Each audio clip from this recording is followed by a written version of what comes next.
Ninawasalimu katika jina la Bwana wetu Yesu Kristo. Ni kamaradi Bisengi ambaye mnataka kuzungumza neno la Mungu. Tunashukuru sana Mungu ambaye anakubali ya kwamba saa kama na hizi tuweze kuzungumza maneno yake. Neno la Mungu ni nuru, neno la Mungu ni taa, neno la Mungu ni mkate wa uzima, neno la Mungu ni maji ya uzima. Kabla hatujaingia katika maandiko matakatifu, tuombe. Tunakushukuru Baba yetu wa mbinguni, asante kwa neema yako, umekubali tuishi, jina lako litukuzwe. Tunapozungumza maneno yako, tunaomba utakaso. Wewe mwenyewe ututakase kupitia damu ya mwanao Yesu Kristo, na ukweli wa neno lako upate nafasi katika maisha yetu. Tunapozungumza neno lako, uwe mwalimu wetu na sisi wanafunzi wako. Tunaomba tukiamini kupitia jina la Kristo Yesu.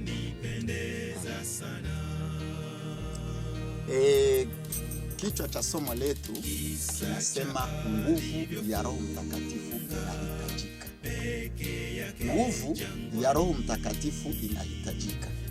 Katika kitabu cha Injili ya Yohana sura 16 ni pale tunaona neno la Mungu linagusa sana kuhusu karama ya Roho Mtakatifu, kuhusu kazi ya Roho Mtakatifu, kwa sababu Yesu alipokuwa hapa duniani aliwaambia wafuasi wake ya kwamba ataenda mbinguni kwa Baba yake, lakini kwanza anahitaji awapatie ahadi wanafunzi wake ya kupata msaidizi. Neno la Mungu linasema hivi, sura ya 16 mstari wake wa 5: lakini sasa mimi naenda zangu kwake yeye aliyenipeleka, wala hakuna mmoja wenu aniulizaye unakwenda wapi. Mstari wa 6: ila kwa sababu nimewaambia hayo, huzuni imejaa mioyoni mwenu.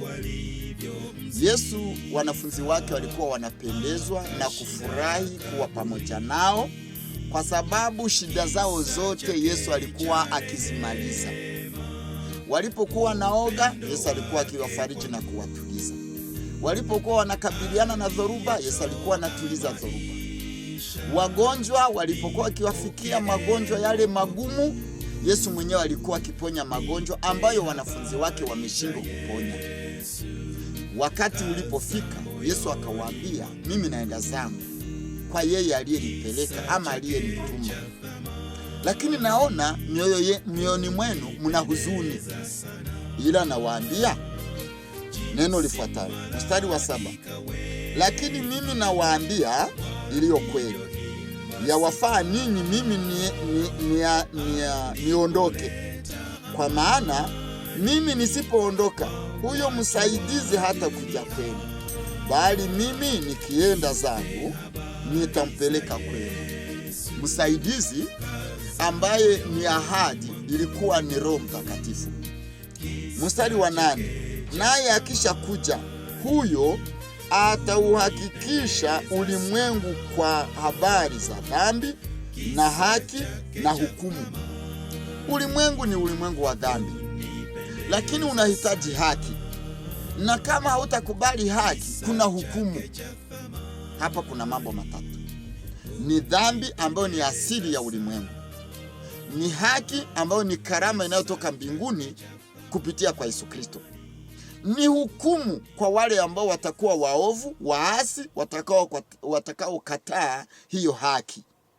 Ndiyo maana Yesu akaonesha wazi kwamba msaidizi atakapokuja atauhakikishia ulimwengu mambo ya dhambi, mambo ya haki na mambo ya hukumu. Anasema, kwa habari za dhambi, kwa sababu hawaniamini mimi; kwa habari za haki, kwa sababu mimi naenda zangu kwa Baba, wala hamunioni tena; kwa habari za hukumu, kwa sababu yule mkuu wa ulimwengu huu amekwisha kuhukumiwa, ambaye ni Shetani, ambaye ni mtendaji wa dhambi, na ni mwanzilishi wa dhambi. Hata bado nikali ninayo mengi ya kuwaambia, lakini hamwezi kuyastahimili hivi sasa. 13. Lakini yeye atakapokuja, huyo Roho wa kweli, atawaongoza awatie kwenye kweli yote, kwa maana hata nena kwa shauri lake mwenyewe, lakini yote atakayoyasikia atayanena, na mambo yajayo atawapasha habari yake. Bwana wetu apewe sifa sana. Hili neno linaonesha kazi ya Roho Mtakatifu ambayo atafanya. Kwanza, atawakubalisha walimwengu mambo ya dhambi, mambo ya haki na mambo ya hukumu. Pili, wale walioamini Yesu Kristo atawawezesha kujua yote Yesu aliyoyasema. Yale walioyasahau, Roho Mtakatifu atawakumbusha na atawafundisha mengine mengi atakayoyapata kwa yeye atakayemtuma. Neno la Mungu ndivyo linasema. Huyu Roho Mtakatifu ndiye msaidizi. Ndio maana somo letu linasema nguvu ya Roho Mtakatifu inahitajika. Baba anahitaji nguvu hii, mama anahitaji nguvu hii, dada na kaka, mvulana msichana, watoto wadogo wanahitaji nguvu hii. Katika kitabu cha Matendo ya Mitume, sura yake ni ya 1, mstari wake ni wa 8. Matendo ya Mitume sura 1 mstari wa 8, kitabu kinasema hivi. Sura ya 1 mstari wake ni wa 8. Neno la Mungu linasema,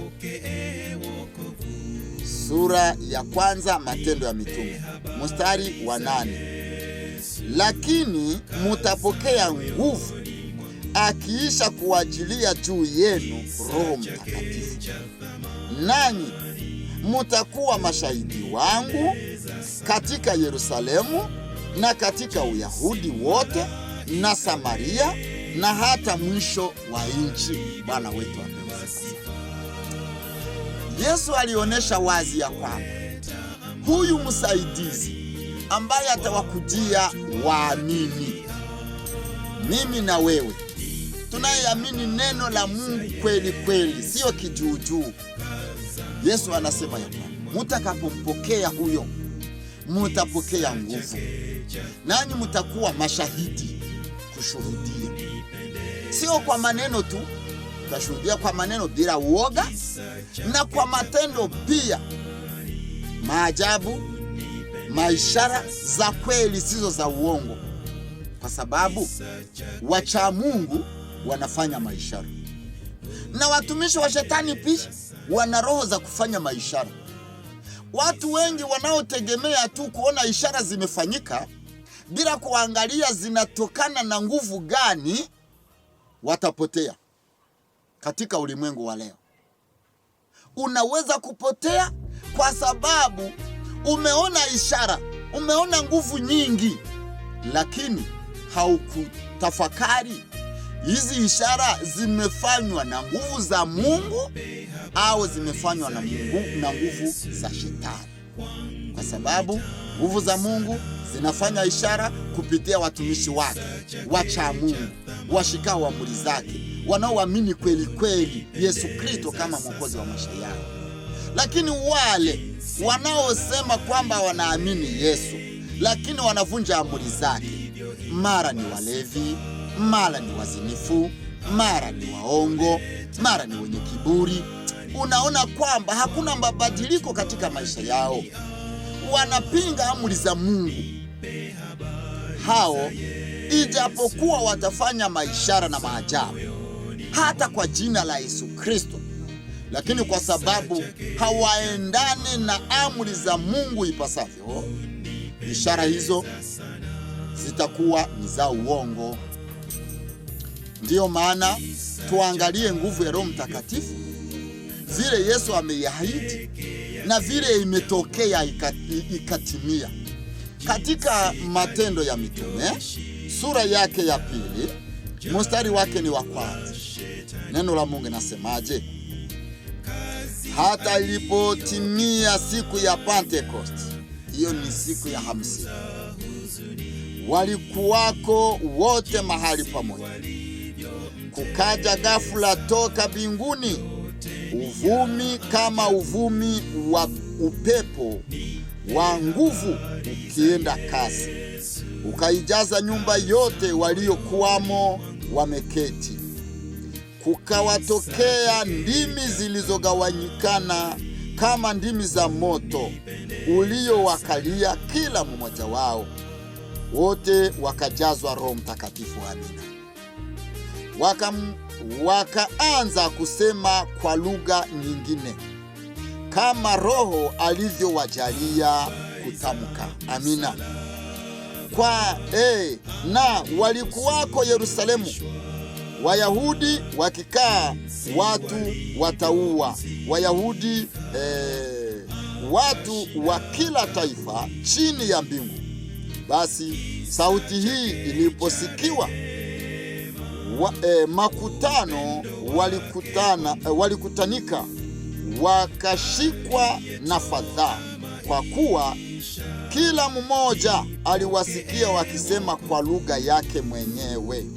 Wakashangaa wote, wakastaajabu, wakiambiana, tazama, hawa wote wasemao si wa Galilaya? Imekuwaje basi sisi kusikia kila mtu lugha yetu tuliyozaliwa nayo? Hii ni ajabu, hii ni ishara kuona watu wa lugha moja ambao ni wa Galilaya, ni Wayahudi, waliongea Kiebrania tu. Lakini wakati Roho Mtakatifu anashuka siku ya Pentecost ambayo ni ya 50, hawa watu wa lugha moja, kila moja akapewa ulimi kama wa moto juu yake, na ndani yake kukaibuka lugha ambayo inazungumzwa katika mataifa mengine, lugha za watu wengine. Wakasikia waliokuwa nje. Hapa chini Wamisri wakasikia lugha ya kwao, Waarabu wakasikia lugha ya Kiarabu, watu wa China wakasikia Kichina, wakasikia lugha zinazungumzwa humo ndani. Wakastaajabu, wakaulizana, mbona tunasikia Kiindia cha kwetu? Mbona tunasikia Kichina cha kwetu?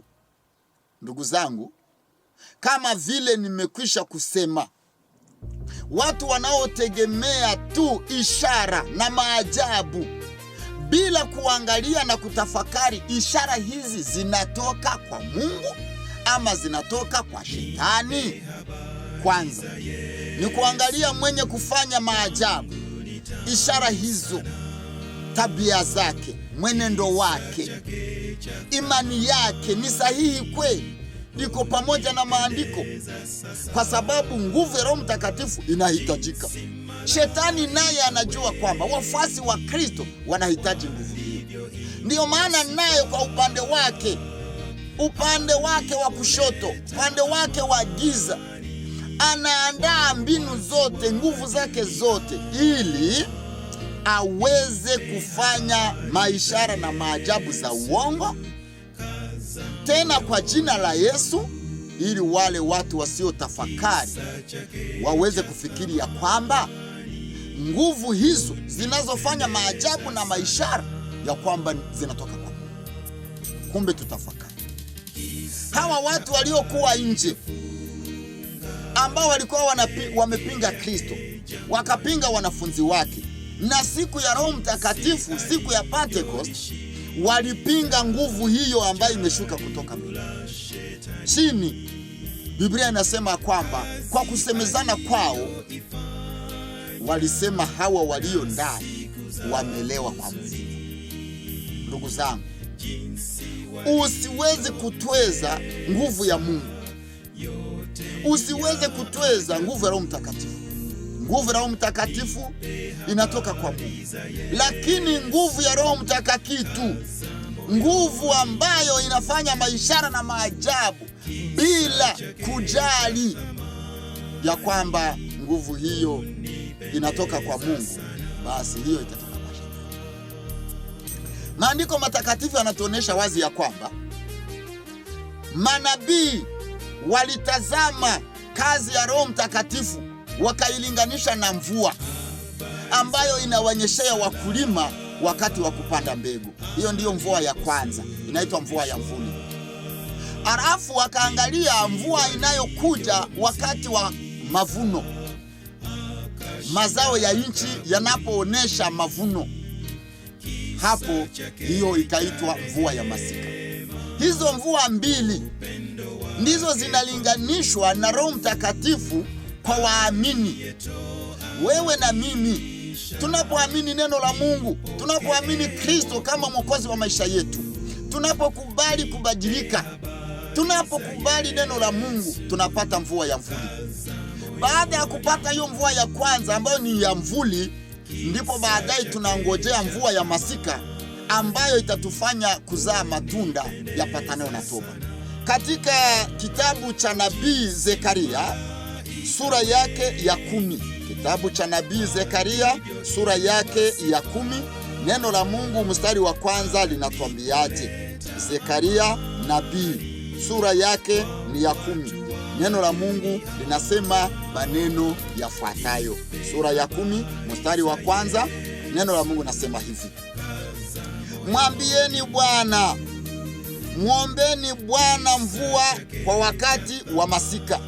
Na Bwana afanyaye umeme, naye atawapa manyunyu ya mvua, kila mtu apewe nyasi kondeni. Watu wa Mungu, Roho wa Mungu anahitajika, nguvu yake inahitajika. Binadamu ni mdhambi, mwisho wa dhambi ni mauti, lakini tumepewa haki kutoka mbinguni ambayo ni Kristo, naye akaishi duniani, akaonesha wazi ya kwamba inabidi wafuasi wake wapate msaada wa Roho Mtakatifu. Ndiyo maana Roho Mtakatifu siku ya Pentecost alikuja sehemu ya kwanza ambayo ndiyo mvua ya mvuli. Alafu nyakati hizi za mwisho kutahitajika mvua ya masika ili kazi ya Mungu ikamilike na watendakazi wapate mshahara. Katika kitabu nilicho nacho mkononi mwangu kinachoitwa Matukio ya Siku za Mwisho, ukurasa wake wa 138 ama 138, kitabu kinasema matokeo ya mvua ya mvuli wakati wa Pentecost. Sikiliza msikilizaji. Chini ya mvuto wa Roho, maneno ya toba na maungamo yake yalichangamanikana na nyimbo za sifa kwa ajili ya dhambi zilizosamehewa.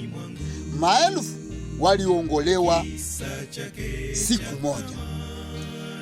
Yaani mvua ya mvuli ilipomwagwa siku ya Pentecost, matokeo kulikuwa na toba, kulikuwa na kuomba msamaha, kuungama dhambi ambayo ni shida iko kwa siku za leo. Binadamu ni mdhambi na anatenda dhambi, lakini hataki ajulishwe dhambi zake, hataki kuungama, hataki kutubu. Hiyo ndiyo shida. Lakini Roho Mtakatifu alipowashukia hawa wanafunzi wa Yesu, kulikuwa na toba, kulikuwa na kuomba msamaha, kuungama. Baada ya kusameheana na kuamini kwamba mdhambi amesamehewa, shangwe, nyimbo, sifa, shukrani zikasikika. Mungu wetu apewe sifa sana. Neno linasema ya kwamba Roho Mtakatifu aliwezesha kuongea kwa lugha nyingine, tena kwa ufasaha, lugha ambazo hawakuwa wamepata kuzijua. Bwana wetu apewe sifa sana. Hizi lugha walizotumia walipoenda Spania kuhubiri, walipoenda Rumi kuhubiri, walipoenda Misri kuhubiri, walipoingia Ethiopia kuhubiri, watu walipoingia katika mataifa mbalimbali, sio kwamba hizi lugha walikuwa wamezipata kwa shule. Ingawa kwa shule lugha zinafundishwa, watu wanajifunza, wanazijua, lakini hawa wanafunzi wa Kristo siku ya Pentekoste hawakuongea lugha za kimalaika, kwa sababu si wahubiri wa kwenda kuhubiri malaika, bali waliongea lugha za mataifa yaliyopo hapa duniani. Tofauti na siku za leo ambazo mwanadamu anaongea lugha ambayo hata yeye mwenyewe hajui ni Kichina ama ni Kiindia ama ni Kiebrania ama ni Kiarabu, hajui yeye mwenyewe.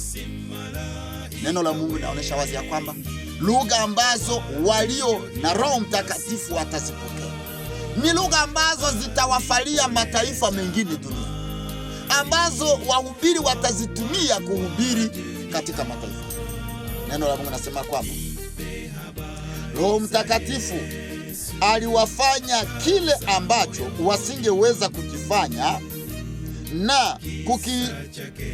na kukikamilisha wao wenyewe katika kipindi chote cha maisha yao.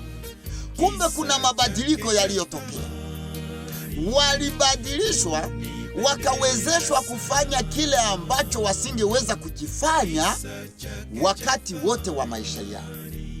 Mioyo yao ilielemewa na wema tele, wakina na wadhati, kiasi kwamba uliwasukuma kwenda hata miisho ya dunia, wakitoa ushuhuda na uwezo wa Kristo. Bwana wetu apewe sifa. Lile neno ambalo Yesu alilisema katika sura ya kwanza ya Matendo ya Mitume mstari wa 8, mtapata nguvu Roho Mtakatifu atakapowashukia, nanyi mtakuwa mashahidi wangu Yerusalemu, Uyahudi, Galilaya na Samaria mpaka mwisho wa dunia. Hapo ndipo neno la Mungu inaonyesha wazi ya kwamba nguvu ya Roho Mtakatifu iliwawezesha kwanza toba, kuomba msamaha, kusamehewa, kuleta shangwe na shukrani za nyimbo na sifa, baadaye kuongea kwa lugha za mataifa ambayo wataenda kuhubiri. Zile lugha ambazo waliongea si lugha bandia, hapana, ni lugha sahihi ambazo wanadamu walizisikia. Mioyo yao ilielemewa kabisa. Neno la Mungu nasema, nini kilikuwa matokeo ya umwagaji wa Roho Mtakatifu katika siku ya Pentekoste? Habari njema za Mwokozi aliyefufuka zilipelekwa mpaka sehemu za miisho ya ulimwengu, zikaliwazo na watu. Kanisa lilishuhudia, waongofu wakimiminika kuja kwake kutoka pande zote. Bwana wetu asifiwe. Ndugu zangu, hii ilikuwa ni kazi ya Roho Mtakatifu wakati wa mvua ya mvuli, siku ya Pentekoste. Siku zetu sasa, wale waliopokea mvua ya mvuli wamefanya kazi yao, nafasi yao, wakaaga dunia wakalala. Mimi na wewe tunahitaji mvua hiyo hiyo kwa wakati wetu, mvua inayoleta toba, mvua inayoleta maungamo ya dhambi, mvua inayoleta mabadiliko ya maisha, mvua inayoleta watu kushuhudia na kuweza kuimba. Ahadi ya mvua ya masika, ukurasa wa 139, 139 hapa kitabu cha Matukio ya Siku za Mwisho. Umwagaji wa Roho katika siku ya mitume ulikuwa mvua ya mvuli, yani mvua ya kwanza, na matokeo yake yalikuwa mazuri sana. Amina, yalikuwa mazuri kabisa. Watu walitubu, walimiminika, wakaongezeka, maelfu wakatubu kwa siku moja. Ndivyo ilikuwa. Neno la Mungu linaonyesha wazi ya kwamba lakini mvua ya masika itamwagwa kwa wingi zaidi. Amina, amina, kwa kumaliza kazi siku zijazo. Nyakati zetu hizi mvua ya masika inahitajika, nguvu ya Roho Mtakatifu inahitajika. Neno linasema karibu na kufungwa kwa mavuno ya dunia, umwagaji maalum utamwagwa maalum wa neema ya Kristo umeahidiwa ili kuliandaa kanisa kwa ajili ya kuja kwa mwana wa Adamu. Umwagaji huu wa Roho unafananishwa na kunyesha kwa mvua ya masika. Ile mvua ambayo tumeona ya kwamba huwa inanyesha wakati mavuno yanakaribia.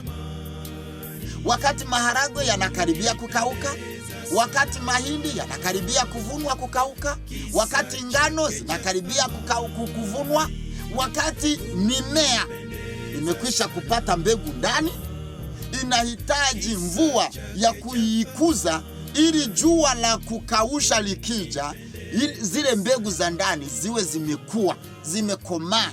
Alafu jua lizikaushe zikiwa zimekuwa hai.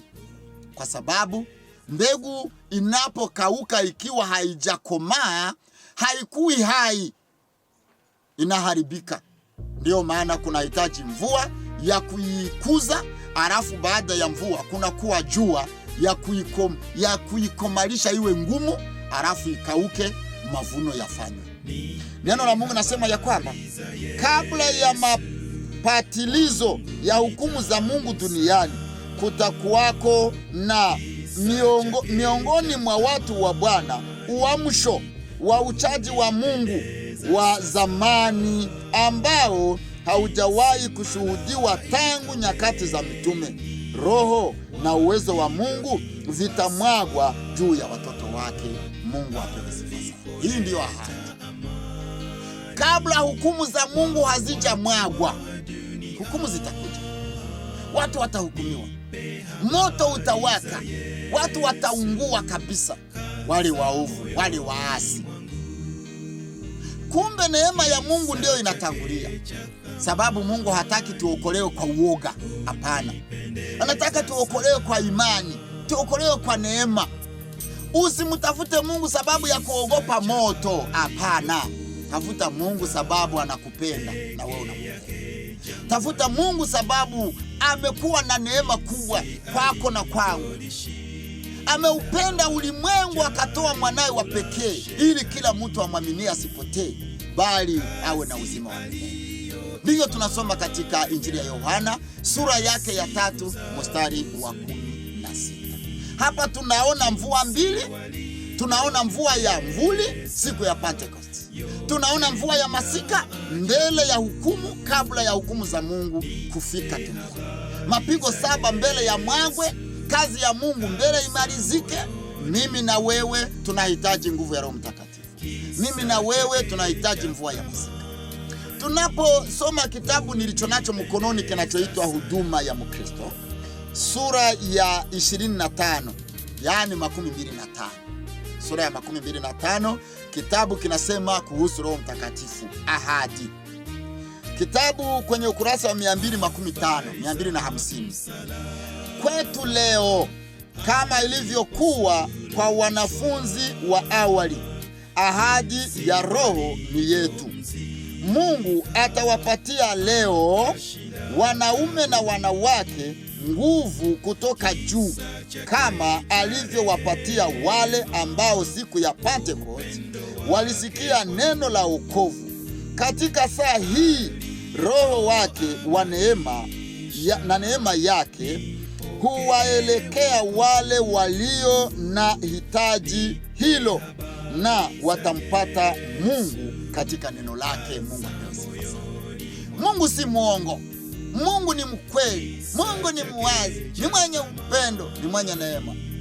Ameahidi kutupatia nguvu yake ya Roho Mtakatifu kama alivyowahidia wanafunzi wake wa kwanza. Wale wakati wa Pentecost wakapata ahadi hii. Na sisi tunaahidiwa kwamba ili tumalize kazi yake, tuweze kuongoa mioyo mingi, tuweze kuwaokoa watu wengi sana walio dhambini, itabidi tupate msaada wa Roho Mtakatifu. Ahadi ya Roho Mtakatifu haijalishi umri wowote wala asili fulani ya watu. Mtoto anaweza kupata Roho Mtakatifu. Mzazi anaweza kupata Roho Mtakatifu. Kijana, msichana, ukihitaji, ukiomba kwa bidii, Roho Mtakatifu. Roho Mtakatifu ni ahadi. Ndio maana hiyo nguvu usipokuwa nayo, usitegemee ushindi. Usipokuwa na hiyo nguvu, usitegemee mabadiliko. Usipokuwa na hiyo nguvu, usitegemee kumaliza kazi. Usipokuwa na hii nguvu, hauna uzima wa milele.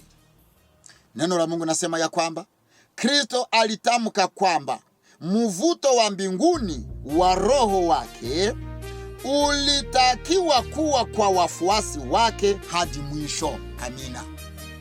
Hadi mwisho. Mimi na wewe tunaelekea mwisho. Inabidi mvuto wa huyo Roho, mvuto wa huyo msaidizi aonekane ndani yako, aonekane ndani yangu hadi mwisho. Ndivyo maandiko inaendelea kusema. Neno linasema tangu siku ya Pentecost hadi leo mfariji ametumwa kwa wale waliojitoa kikamilifu kwa Bwana na katika kazi yake. Amina. Neno linasema tangu siku ya Pentecost. Mvua hiyo haijakoma, haijafungwa, ingali naendelea kuwanyeshea wale watu wanaojitoa kikamilifu na kujiweka wakfu mikononi mwa Bwana na kujiweka wakfu katika kazi yake ili waweze kumtumikia. Mungu anataka tujitoe ili tuweze kuwa miongoni mwa wafuasi wake, tuweze kuwa miongoni mwa wana na binti za Mungu. Neno la Mungu nasema kwamba Mungu anatamani kuwaburudisha watu wake kwa zawadi ya Roho Mtakatifu. Je, na unahitaji kuburudishwa na huyu Roho Mtakatifu? Basi jiweke tayari. Andaa kikombe, andaa bakuli lako, yani roho wako, moyo wako, ili na wewe upate kuburudishwa. Wakibatizwa na kufanywa upya katika pendo lake, hakuna sababu ya kupungukiwa na Roho Mtakatifu ndani ya kanisa. Baada ya kuondoka kwa Kristo, Roho Mtakatifu alikuja kwa wale waliokuwa wamesubiri ama wamengojea, wakiomba. Wanafunzi waliokuwa waaminifu kwa nguvu kamili iliyokuwa ndani ya mioyo. Wakati ujao, dunia itaangazwa kwa utukufu wa Mungu. Mvuto wa kimbingu utakwenda ulimwenguni ukitoka kwa wale waliotakaswa na ile kweli. Dunia itazungukwa na hali ya neema. Roho Mtakatifu atafanya kazi ndani ya mioyo, akichukua mambo ya Mungu na kuwaonyesha wanaweka sifa zake. Hii ni ahadi. Mimi na wewe tunahitajika ili tujiweke tayari. Tuandae mioyo yetu kama bakuli ambazo ziko wazi, zitakaswe na ukweli wa neno, zijazwe nguvu ya Roho Mtakatifu. Tuwe mashahidi ambao tutashuhudia ukweli wa Mungu, tukiwa pamoja na Kristo, tukiwa na nguvu ile ambayo ameahidi akishatimiza. Lakini atawatimizia wale wanaoamini kweli kweli, wale wanaokubali kujitoa kweli kweli, wale ambao wamejiweka wakfu mikononi mwake, wale ambao wamenyosha mikono yao, ambao wanajua udhaifu wao, ambao wanajua mapungufu yao, ambao wanajua mahitaji yao, ili Mungu awatimizie hiyo. Na kuombea ndugu yangu, nami nikijiombea, ili ahadi hii iwe yangu na iwe yako na itimizwe kwetu katika jina la Yesu Kristo.